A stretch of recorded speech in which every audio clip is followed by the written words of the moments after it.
Bərdə rayonu ərazisində yerləşən və Yanarsu adı ilə tanınan müalicəvi obyekt əslində sağlamlıq mərkəzi kimi fəaliyyət göstərməli olduğu halda təəssüf ki, bəzi ciddi qanun pozuntuları ilə gündəmə gəlir.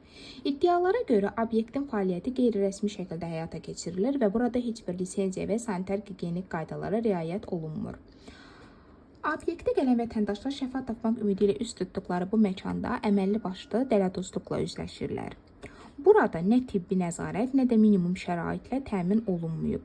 Famil adlı şəxs tərəfindən idarə olunduğu bildirilən bu müəssisədə nə həkim nəzarəti var, nə də laboratoriya yoxlaması. Nəticəsində təsdiqlənmiş suyun tərkibi barədə məlumat verilir. Halbuki müalicəvi məqsədlə təqdim olunan suyun tərkibi və istifadəsi ilə bağlı rəsmi təsdiqlər, dozaj və təhlükəsizlik tədbirləri mütləq olmalıdır. İctimaiyyət haqlı olaraq sual edir. Belə obyektlərə nəzarət edən qurumlar hara baxır?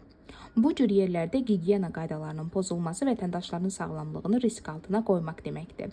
Tələbimiz sadədir. Bu obyekt dərhal yoxlanmalı, qanunsuz fəaliyyətə son verilməli və vətəndaşların sağlamlığı ilə oynayanlara qarşı hüquqi tədbir görülməlidir.